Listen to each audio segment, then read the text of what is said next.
Assalamualaikum warahmatullahi wabarakatuh.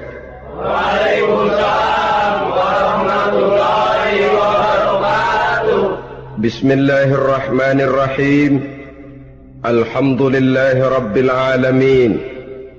Wassalatu wassalamu ala ashrafil anbiya'i wal mursalin wa ala alihi wa ashabihil mujahidin at-tahirin, amma ba'du.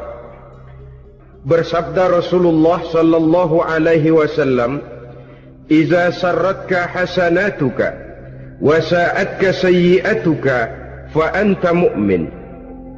Apabila perbuatanmu yang baik menyebabkan engkau bahagia, apabila perbuatanmu yang baik menyebabkan engkau gembira, dan perbuatanmu yang jahat menyebabkan engkau jadi susah, itulah tanda bahwa di hatimu masih ada iman. Artinya, belum tentu orang yang berbuat baik merasa bahagia dengan kebaikan yang dikerjakannya.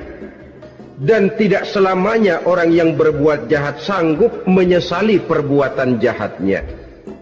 Oleh karenanya, apabila iman masih ada, apabila hati masih hidup, perbuatan yang baik menyebabkan orang gembira, perbuatan yang jahat menyebabkan orang susah dan gelisah hatinya. Orang di zaman materialis kurang terangsang berbuat pahala dan terdorong melakukan dosa. Kenapa? Karena pahala tidak kelihatan, dosa tidak nampak. Kalau pahala kelihatan, barangkali nggak kuat kita mikul pahala. Kalau dosa benjol, umpama tiap bikin dosa palanya benjol, barangkali sudah nggak karu-karuan kepala kita. Baik pahala, baik dosa, sesuatu yang tidak nampak oleh pandangan mata zahir, tapi yang punya efek dalam kehidupan ini. Karena sesungguhnya hidup ini merupakan satu perjalanan yang sangat panjang. Sejak kita tinggal di alam arwah, pada saat jasad belum lagi diciptakan Allah, ruh sudah diciptakannya lebih dahulu. Sampai kemudian kita pindah ke alam rahim, alam kandungan ibu, untuk kemudian berpindah kepada kehidupan dunia. Dari dunia ini kita pindah ke alam barzakh. Di sana tinggal kita 100 tahun mungkin, 100.000 tahun mungkin, 1 juta tahun mungkin, menunggu saat datangnya kiamat. Lalu dari alam barzakh pindah kita ke alam akhirat, satu perjalanan yang sangat panjang. Alangkah malangnya, alangkah sengsaranya jika tahu kita begitu panjangnya perjalanan hidup ini, tidak ada bekal yang kita bawa. Artinya kesengsaraan, kesulitan yang bertali-tali sudah jelas akan menimpa kita. Kalau pergi kita keluar kota membawa bekal uang, membawa bekal makanan, apa bekal yang mesti kita bawa? Apabila kita kembali ke alam barzakh, kembali ke alam kubur, berkumpul di padang mahsyar di akhirat nanti, nasi yang mau kita bawa, uang yang mau kita bawa, tentu tidak lagi. Karena kehidupan materialis selesai di atas liang lahat. Bila masuk kita ke liang lahat, disitulah pahala dan dosa memegang peranan yang sangat penting. Maka pada pertemuan malam ini, kita akan bicara tentang pahala dan dosa itu.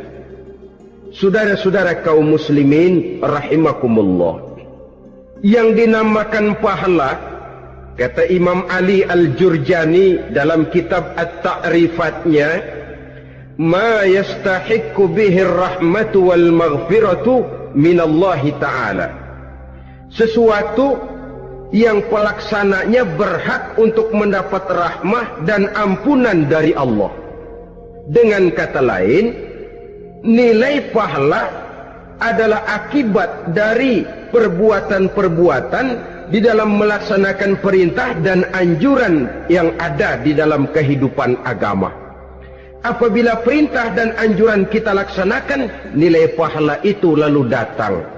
Nah, nilai pahala dalam Islam, menurut konsepsi Quran, Allah menjelaskan, man jaa bil hasanati falahu asyru amsalihha. Barang siapa yang datang membawa satu kebajikan, barang siapa yang melaksanakan satu kebaikan, maka dia akan mendapat balasan 10 kali dari kebaikan yang dikerjakannya. 10 kali ini pun masih dilipat gandakan dengan 7 ini pun masih dikalikan 100, dan itu pun masih ditambah dengan pernyataan wallahu yudha'ifu liman yasha. Allah masih akan melipat gandakan perbuatan baik seseorang yang dikehendakinya. Itulah nikmatnya dalam Islam. Tetapi sebaliknya, wa man jaa'a bisayyi'ati fala yujza illa mislaha. Barang siapa yang melakukan satu kejahatan, dia tidak akan mendapat balasan kecuali sesuai dengan kejahatan yang dikerjakannya. Alangkah rahman dan rahimnya Allah. Orang yang berbuat baik dibalas 10, dikali 7, dikali 100, masih dilipat gandakan pula. Tapi orang yang berbuat jahat tidak akan mendapat balasan kecuali sesuai dengan kejahatan yang dikerjakannya. Ini kan beda dengan sifat kita manusia. Kita ini kadang-kadang kalau dijitak membalasnya mukul. Tapi kalau orang berbuat baik kepada kita, kita enggan untuk berbuat baik kepada orang tadi. Allah tidak mengajarkan begitu. Satu kebaikan berbalas 10. Satu kejahatan berbalas dengan satu kejahatan. Maha Rahman dan Rahim Allah. Bahkan dalam Islam, niat berbuat baik saja mendapat pahala. Sedangkan niat berbuat jahat belum ditulis merupakan satu dosa sampai kejahatan itu dikerjakan oleh orang yang niat tadi.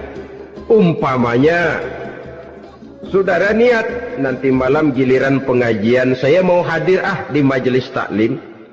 Pas datang waktu malam hujan turun sangat lebat. Saudara berhalangan datang ke majelis taklim, saudara sudah mendapat pahala niat.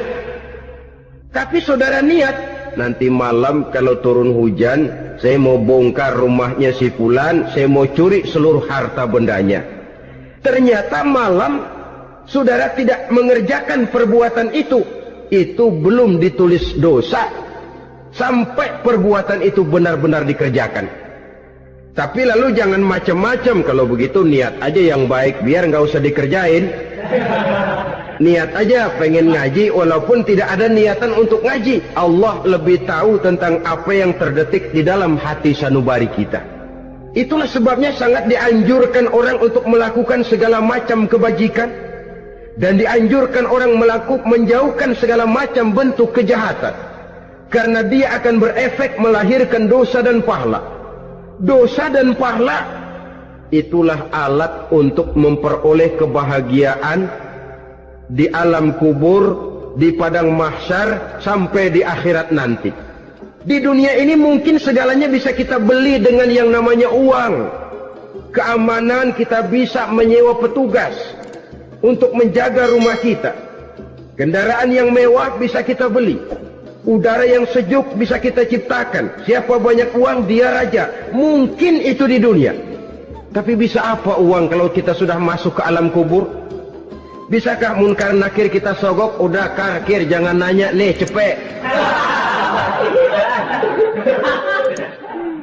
Bisakah malaikat azab menyingkir dengan uang semir? Ternyata tidak. Untuk memperoleh kebahagiaan di sana, nilai pahala. Kesengsaraan akan kita dapat kalau kita banyak menumpuk dosa. Oleh karena itu jangan beranggapan pahala nggak kelihatan, dosa juga nggak kelihatan, biarin saja. Yang tidak kelihatan ini pada waktunya akan memegang peranan yang sangat penting. Tapi tidak cuma untuk menghadapi hidup di situ kita lalu harus berbuat baik dan meninggalkan yang jahat, terutama juga di dunia ini.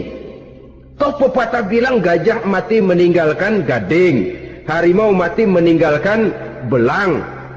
Apa yang akan kita tinggalkan setelah kita mati? Kita ingin jasad kita boleh hancur terkubur tanah, tapi nama kita ingin hidup terus, dikenang orang 100, 1000, bahkan 1.000.000 tahun yang akan datang. Ditulis orang dengan tinta emas dalam sejarah, tercatat kita sebagai orang baik-baik. Saudara-saudara kaum muslimin rahimakumullah. Lalu perbuatan apa yang bisa mendatangkan pahala itu? Saudara-saudara, semua perbuatan yang diperintah dan dianjurkan oleh Allah, yang dikerjakan dengan ikhlas hanya untuk mencapai ridho Allah, mendatangkan pahala. Kadang-kadang menurut pendapat kita remeh, tapi nilainya di sisi Allah besar. Itu pahala. Menghitung pahala itu hak prerogatif Allah. Perbuatan yang ringan Allah mau berikan ganjaran yang besar, itu urusan Allah. Misalnya, kata Nabi, la tahkiranna minal ma'rufi syai'an. Jangan kamu menganggap remeh perbuatan baik walaupun kecil. Jangan merasa sulit melakukan perbuatan yang mengandung pahala. Bertemu dengan teman, muka kita cerah, berpahala. Menyingkirkan duri di jalanan, berpahala. Menolong orang yang sesat, memberitahu orang yang bertanya, berpahala. Tidak sulit kalau kita mau. Yang diperintah dan dianjurkan oleh agama, itu perbuatan yang mengandung nilai-nilai pahala. Masalahnya cuma tinggal mau atau tidak, dan dikerjakan dengan ikhlas. Bertemu teman, mukanya cerah, pahala. Menyingkirkan duri di jalanan, pahala. Sodakoh, pahala. Tidak berupa perbuatan, bisa berupa ucapan. Misalnya bersolawat, pahala. Bertasbih dan bertahmid, pahala. Kata Nabi, kalimatani khafifatani 'alal lisan, saqilatani fil mizan. Ada dua kalimat yang enteng di lidah tapi berat di timbangan akhirat nanti. Apa itu? Subhanallah walhamdulillah. Itu kan amalan yang ringan, perbuatan yang mudah saja, tapi nilainya demikian besar dalam pandangan Allah. Jadi pendeknya, perbuatan yang bernilai pahala adalah perintah dan anjuran agama yang dilaksanakan dengan ikhlas semata-mata untuk mencapai ridho Allah, itu mengandung pahala. Niat dasarnya itu harus karena Allah, landasannya harus karena ikhlas. Bukan cuma sekedar basa-basi, tidak karena ingin dipuji orang, tidak karena mengharap tanda jasa, tapi ikhlas semata-mata. Dari perbuatan yang paling kecil dan mudah sekali sampai kepada amalan-amalan yang besar dan memerlukan biaya yang besar, seperti melaksanakan ibadah haji, seperti jihad fi sabilillah, membangun masjid, membangun pondok-pondok pesantren, membangun pusat-pusat kesehatan, membangun jalan-jalan umum, termasuk menjaga keamanan. Jangan dikira loh, siskamling umpamanya, menjaga keamanan kampung tidak berpahala. Kalau diniatkan ibadah, menjaga ketenangan warga supaya mereka tekun ibadah, ikhlas karena Allah, itu juga bernilai ibadah. Keluar kita dari rumah, pergi pagi, pulang sore, peras keringat, banting tulang cari nafkah buat menghidupi anak istri kita. Kalau diniatkan ibadah, melaksanakan kewajiban sebagai kepala rumah tangga, membantu orang tua sebagai anak, itu juga perbuatan-perbuatan yang mengandung pahala. Yang terbaik sesuai dengan bidang kehidupan kita. Ada orang yang dinamakan abid, ahli ibadah, pahala yang paling baik bagi dia banyak-banyak tahajud, sembahyang malam, wirid, zikir, tasbih. Ada yang dinamakan orang alim, pahala yang paling baik buat orang macam ini mengajar, menyebarkan ilmu, mendakwahkan Islam. Ada yang disebut wali, pejabat pemerintah, petugas. Amalan pahala yang paling baik buat orang semacam ini melayani masyarakat, bekerja di bidangnya sesuai dengan profesinya. Saudara hadirin yang saya hormati, jadi dengan demikian perbuatan-perbuatan yang mengandung nilai-nilai pahala ini bisa perbuatan yang menurut kita kecil namun punya nilai besar. Apalagi perbuatan besar dengan biaya yang besar, tentu makin besar juga pahala yang disediakan oleh Allah Subhanahu wa ta'ala. Oleh karenanya, kalau kita bercermin dari ayat Quran, hidup ini kesempatan untuk berbuat baik. Huwallazi khalaqal mauta wal hayata liyabluwakum ayyukum ahsanu amala. Dialah Allah Tuhan yang telah memberikan hidup dan mati kepadamu untuk menguji kamu, siapa di antara kamu yang paling baik amal perbuatannya. Jadi tidak saya rinci, tapi cukuplah satu penjelasan global. Perbuatan yang berpahala adalah perbuatan melaksanakan perintah Allah atau anjuran Allah dengan dasar ikhlas, dengan tujuan untuk mencapai ridho Allah semata-mata. Lalu apa perbuatan yang mengakibatkan dosa itu? Saudara-saudara, dosa lahir akibat melakukan larangan Allah atau mengerjakan yang dicelaknya. Nah, para ulama ada yang membagi dosa itu menjadi dua bagian. Ada dosa-dosa kecil, ada dosa-dosa besar. Tetapi sebenarnya ditinjau dari segi hakikatnya, kalau sudah melakukan satu kesalahan yang mengakibatkan dosa, jangan dilihat besar dan kecilnya, tapi kepada siapa dosa itu kita kerjakan. Sebab kalau dosa kita anggap satu yang kecil, orang akan terangsang untuk mengerjakan yang kecil-kecil saja. Sehingga dengan demikian, yang kecil pun akan menjadi besar kalau ditumpuk-tumpuk.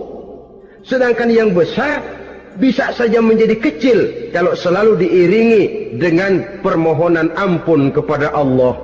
Itu sebabnya para ulama sufi, orang-orang tasawuf mengatakan, la saghair ma'al istimrar wala kabair ma'al istighfar.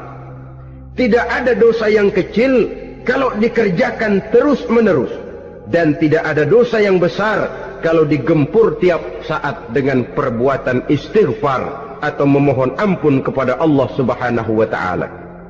Cuma saja pada umumnya, karena dosa-dosa kecil itu lebih mudah taubatnya, dan ada janji Nabi, barang siapa yang meninggalkan dosa-dosa besar akan diampuni dosa-dosanya yang kecil-kecil. Oleh karena itu, pada kesempatan ini kita akan juga bicarakan apa saja yang termasuk klasifikasi dosa-dosa besar, dengan harapan kita bisa menjaga diri, menyelamatkan diri, jangan sampai terjatuh ke dalam dosa-dosa yang besar tadi. Tetapi bukan berarti kita harus terangsang melakukan dosa-dosa yang kecil. Ah, biarin kecil ini, tobatnya gampang. Ah, dosa kelas teri. Ah, dosa itu kan tidak kelihatan. Lalu terangsang melakukan perbuatan dosa-dosa walaupun kecil, kalau berlarut terus-menerus dia akan tumbuh menjadi dosa yang besar. Oleh karenanya, jangan sampai mengundang pengertian kalau kita membicarakan dosa-dosa yang besar lalu terangsang melakukan dosa-dosa yang kecil. Karena bagaimanapun juga dosa kecil dan dosa besar sama dalam arti kepada Allah kita melakukan kesalahan. Dan dosa yang kecil pun kalau bertumpuk, dia akan menjadi banyak. Saudara-saudara kaum muslimin rahimakumullah, ada beberapa jenis dosa-dosa besar. Jenis yang pertama, asyirku billah, syirik atau menyekutukan Allah. Dari sekian deretan dosa-dosa besar, syirik ini merupakan bapak moyangnya dosa. Dedengkotnya dosa itu syirik, menyekutukan Allah. Bahkan dosa yang lain Allah masih mau mengampuni, tapi kalau sudah syirik, menyekutukan Allah, itu sudah satu dosa yang tidak berampun sama sekali. Oleh karena itu tepat pesan Imam Ghazali tadi, jadi di Safinah fa innal bahra amik, jaga iman, pelihara akidah, dandani kapal, karena hidup ini gelombang lautan sangat dalam, hidup banyak cobaan. Di dalam hidup di zaman sekarang ini, saudara bisa perhatikan, di mana tensi ekonomi tinggi, lapangan kerja sulit, persaingan hidup makin tajam, sifat egois dan individualis tumbuh di mana-mana, rasa solidaritas sosial menurun, sifat gotong royong musnah, orang mudah potong kompas, potong jalan, ingin cepat kaya, ingin cepat naik pangkat, ingin dapat kedudukan. Kadang-kadang akidah pun terjual, akidah pun musnah, jatuh ke jurang syirik pun tidak jadi soal. Itu yang kita khawatirkan. Kalau dosa-dosa yang lain Allah masih mau mengampuni, tapi kalau sudah jatuh kepada syirik, Allah sama sekali tidak akan memberikan ampun. Dalam kaitan dengan ini barangkali tepat sinyalemen Imam Ali itu. Andai kata kemiskinan merupakan satu kepribadian, saya akan membunuhnya lebih dahulu. Artinya memang kemiskinan ini sering mendorong orang kepada jurang kemusyrikan. Tidak tahan menghadapi godaan perut akibat tensi ekonomi yang tinggi, lapangan kerja yang sulit. Iman pun jadilah ditukar dengan 3 liter beras. Akidah pun jadilah dibarter dengan 3 bungkus supermi, dengan pakaian bekas, dengan obat-obatan. Tidak jadi soal baginya mengejar kebahagiaan yang relatif singkat dengan mengorbankan kebahagiaan yang abadi. Persis ibarat pepatah, nyari jarum kampak hilang. Mencari sesuatu yang kecil, yang besar jadi sia-sia. Membela perut, mengorbankan akidah. Na'udzubillah summa na'udzubillah. Saudara-saudara kaum muslimin rahimakumullah. Ini fakta. Ini kenyataan. Dan hal semacam ini tidak bisa diatasi cuma dengan ceramah, simposium, diskusi, seminar. Apalagi Nabi berpesan, solahu ummati bil ilmi wal mal. Umatku hanya bisa menjadi baik akidahnya dengan ilmu dan harta. Itu bahasa Nabi. Kalau bahasa kita sekarang, dengan ekonomi dan pendidikan. Ilmu, pendidikan, ekonomi, harta. Tanpa itu sangat besar kemungkinan kita bisa menjual akidah terjerumus di lembah kemusyrikan.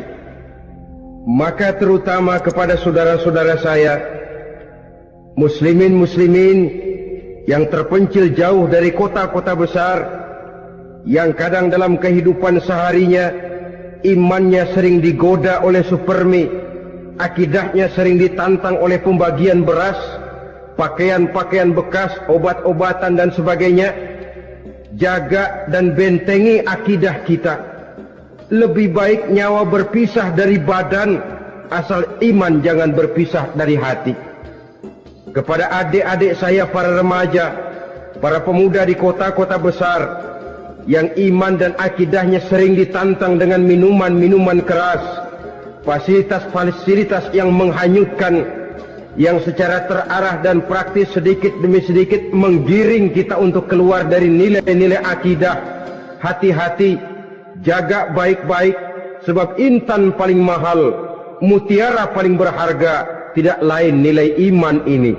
Tergelincir kita daripadanya, jatuh ke lembah kemusyrikan, jatuh ke satu dosa yang teramat besar yang Allah tidak akan pernah memberikan ampun lagi. Ini dosa besar yang pertama.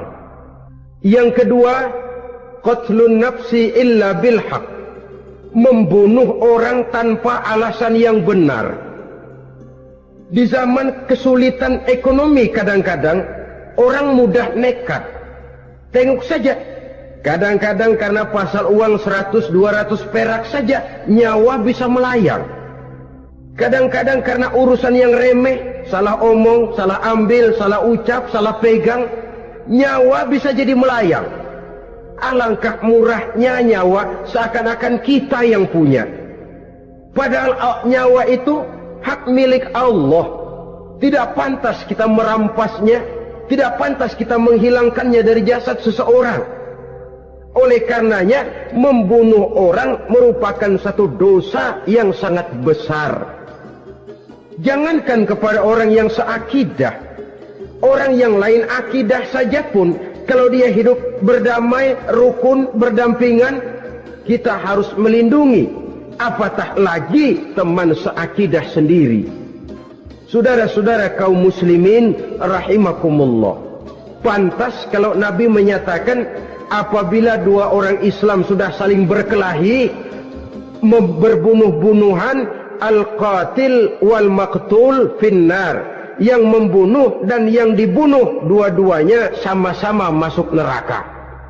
Sahabat heran, ya Rasul, kalau yang membunuh masuk neraka sih wajar, tapi yang terbunuh kok neraka juga, kenapa? Kata Rasul, sebenarnya dia juga cuma sudah niat untuk membunuh, cuma keduluan saja. Andai kata dia tidak terbunuh, tentu dia yang akan membunuh. Saudara-saudara kaum muslimin rahimakumullah, Islam sesuai dengan namanya adalah agama damai. Kita tidak boleh mencari-cari musuh, walaupun tidak boleh lari kalau bertemu musuh. Oleh karenanya, pantang seorang muslim menimbulkan benih keonaran menjadi biang kerok buat lingkungannya. Sesuai dengan namanya, seorang muslim adalah seorang yang dalam hidup senantiasa berusaha menebarkan salam, menebarkan kedamaian, ketenangan dan ketentraman. Dengan prinsip musuh jangan dicari, bertemu pun jangan lari. Yang ketiga, termasuk dalam kelompok dosa besar ini, syurbul khamr, meminum minuman keras. Termasuk di dalam kata khamr ini ganja, morfin, narkotik. Sebab apa?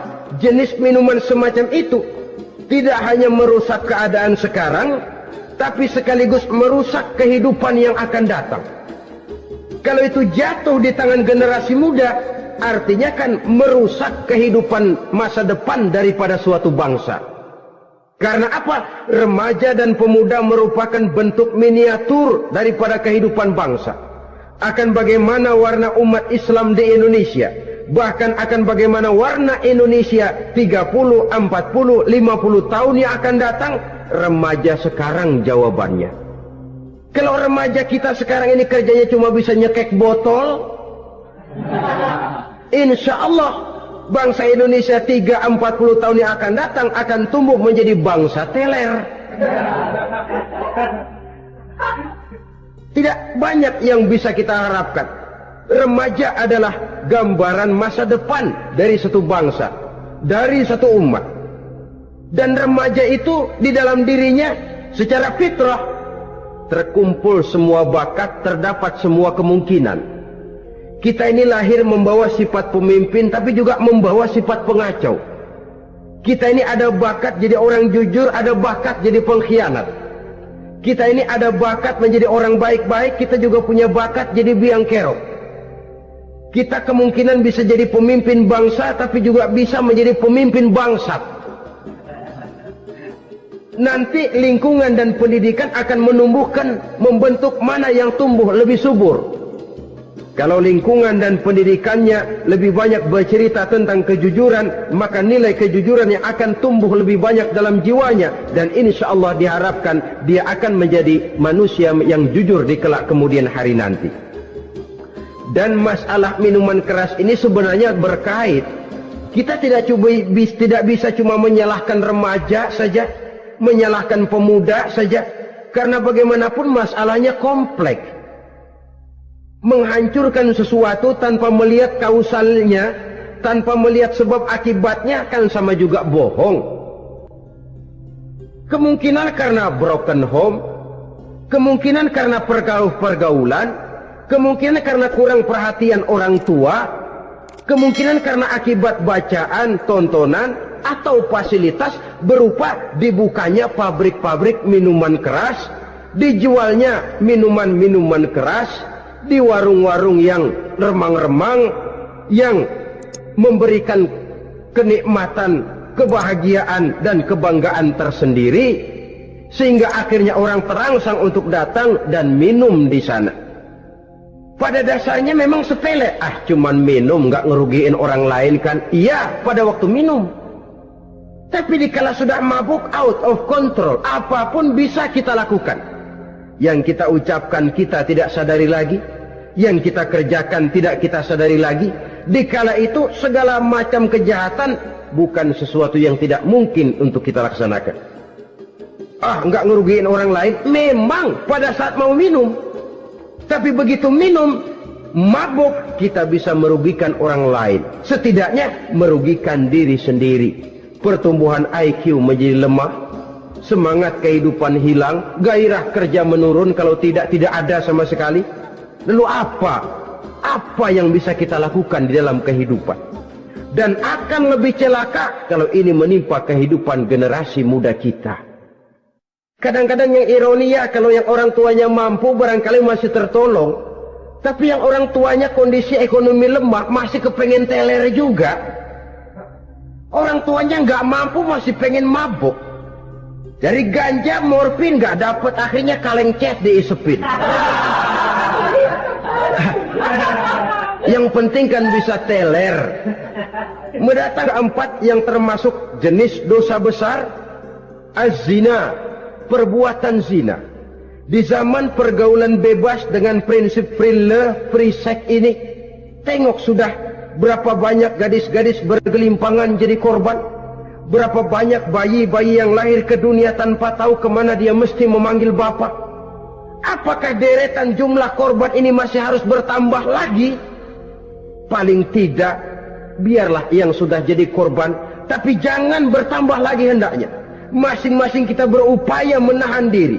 Termasuk dalam kategori zina ini yang merupakan cabang-cabangnya liwat, homoseks, lesbian, masturbasi. Bahkan masturbasi itu termasuk jenis zina tangan, dan itu juga merupakan satu dosa. Di samping dosa juga merusak diri, karena bagaimanapun juga dia akan mengurangi kemampuan daya pikir seseorang. Maka agama memberikan jalan keluar. Pesan Nabi, ya ma'syarasy syabab, man istata'a minkumul ba'at falyatazawwaj. Hai para pemuda, kata Nabi, barang siapa di antara kamu yang sudah bisa ba'at, yang sudah mampu ba'at. Ba'at itu artinya memberikan nafkah, baik nafkah zahir maupun nafkah batin. Falyatazawwaj, maka hendaklah dia kawin. Jadi yang maksud ba'at ini ya nafkah zahir, ya nafkah batin. Ini pesan Imam Syafi'i tepat itu. Kata beliau, inni ra'aitu wuqufal ma'i yufsiduh in sala taba wa illam yajri lam yatib. Aku melihat air kalau diam rusak, tapi kalau dia mengalir jernih. Air kalau ngendap, nggak ngalir, nyamuk nyarang di situ, bisa jadi sumber penyakit. Manusia hidup begitu. Kalau nggak punya kegiatan, nggak kreatif, kerjanya cuma delohom, ayam-ayam, akhirnya jadi ngerusak. Ngomongin orang,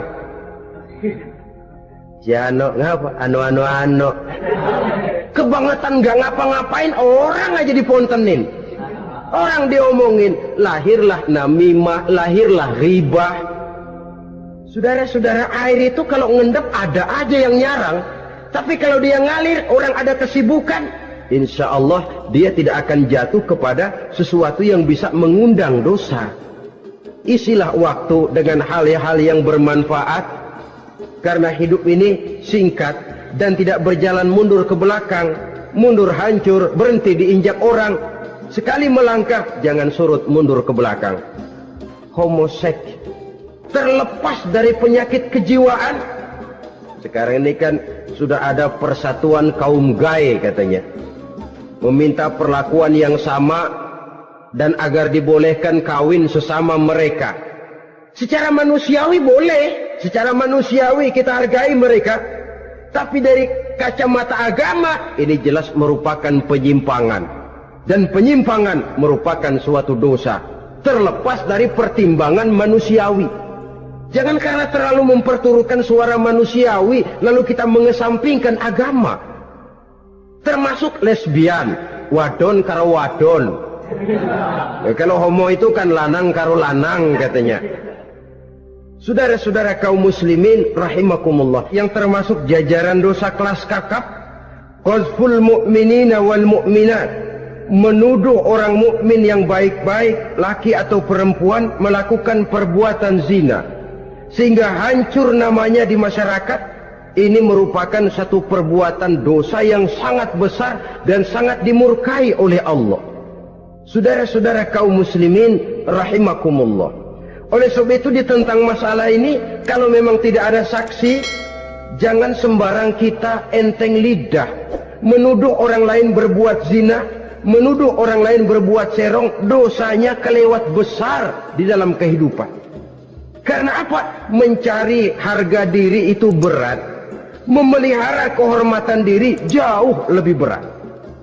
Satu kali orang dihancurkan namanya di masyarakat, dia akan terisolir jadinya.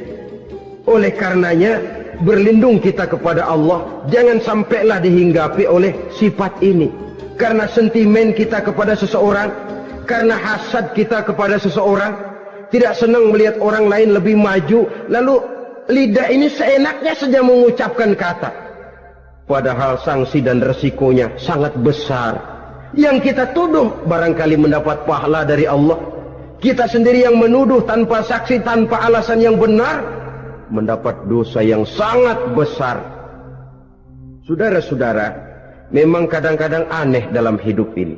Seorang pelacur biasanya bisa menjaga mulutnya di masyarakat, kata-katanya baik, sopan. Kenapa? Karena mulut yang satu sudah tidak terjaga.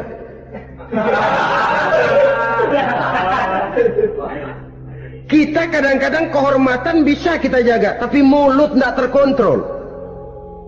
Ngomong saenake dhewe, bikin orang mangkel, kesal, fitnah sana, fitnah sini, menghancurkan nama baik orang, ngomongin yang macam-macam.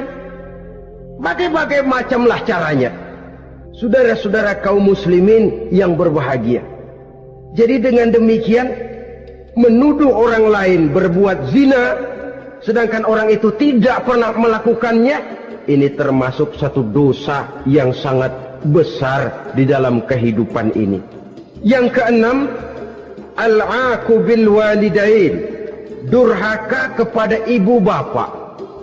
Seorang anak, bagaimanapun banyak nilai ibadahnya, banyak kebaikan di masyarakat, menyandang berbagai macam gelar, pangkat dan jabatannya tinggi, tapi kalau sudah durhaka kepada kedua orang tuanya, alamat hidup tidak lagi membawa keberkahan, dan itu dosa yang sangat besar.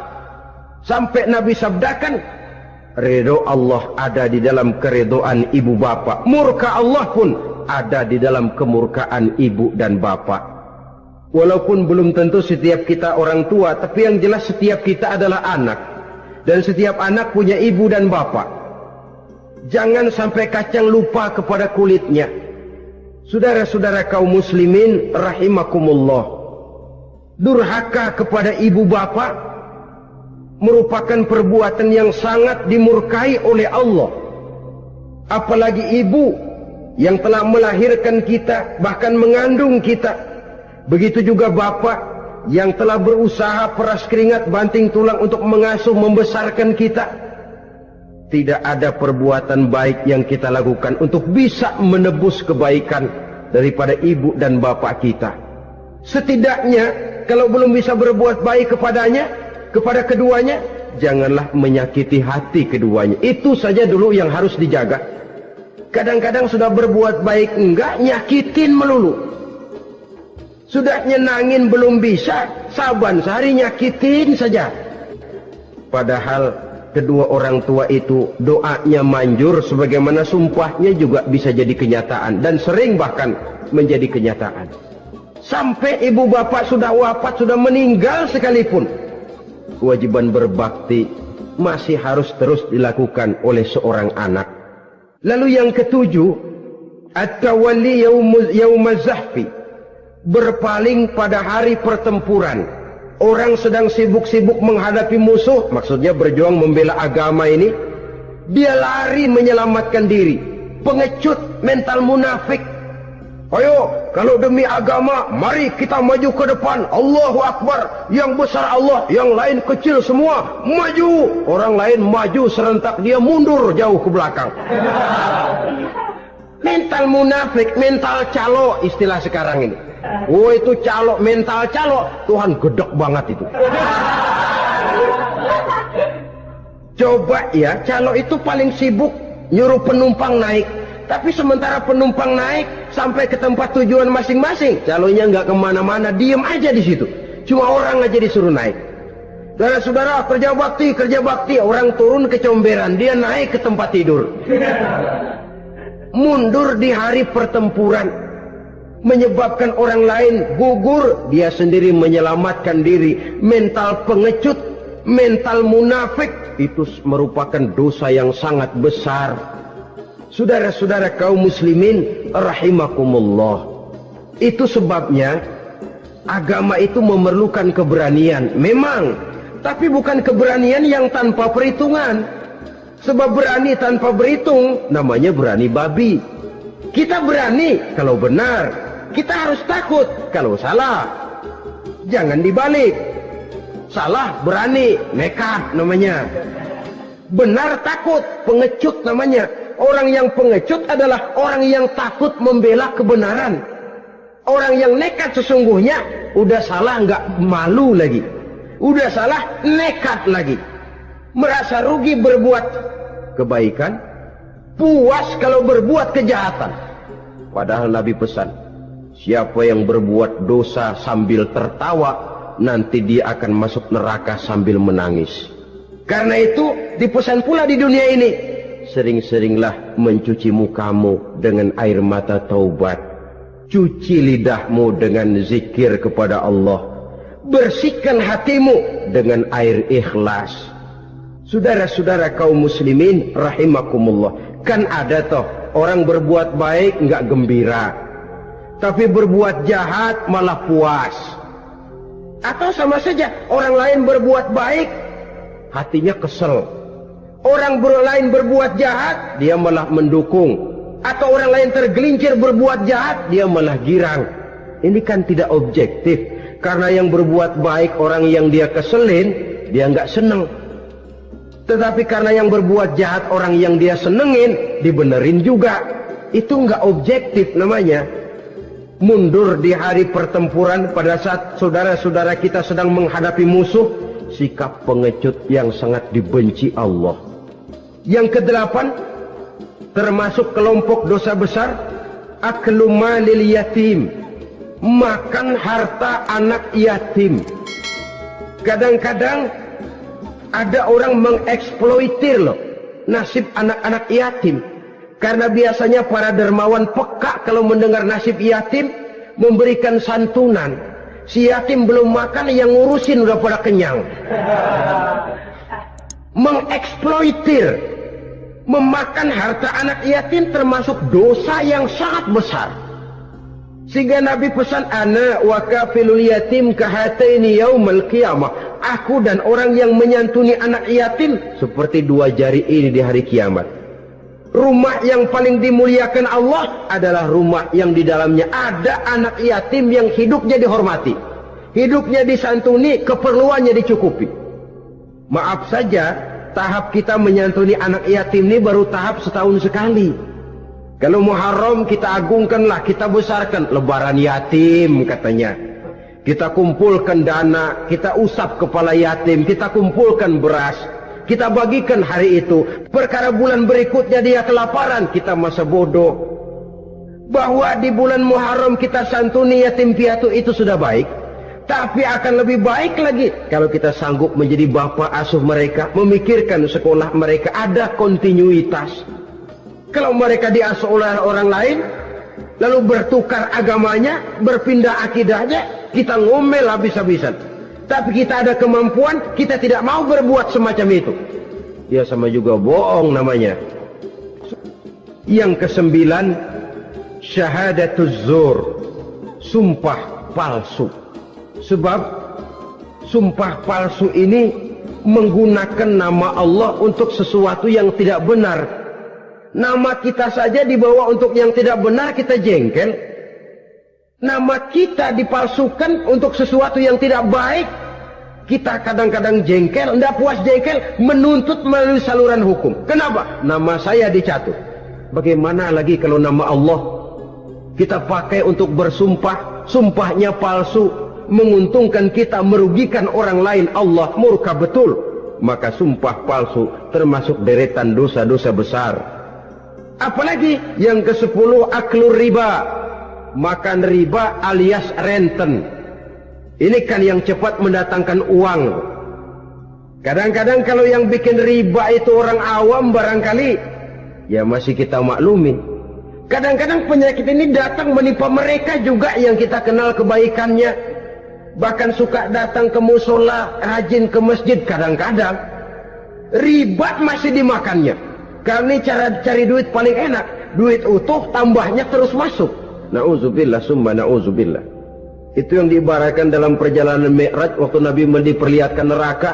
Orang perutnya sebesar rumah dililit ular. Diseret-seret itu hancur perutnya, dibulatkan lagi, diseret lagi, hancur lagi, dibulatkan lagi, terus menerus begitu. Dia berteriak, mengerang, mengeluh, mengaduh kesakitan. Nabi tanya, itu apa Jibril? Itu contoh dari umatmu yang suka makan riba Muhammad, makan renten. Saudara-saudara, ini kan mencekik leher orang. Orang sedang kesulitan, kelihatannya sih baik, menolong, tapi di belakang menolong itu nyekek. Di belakang nolong itu nyekek. Dan nyekek itu sebenarnya tujuan utamanya.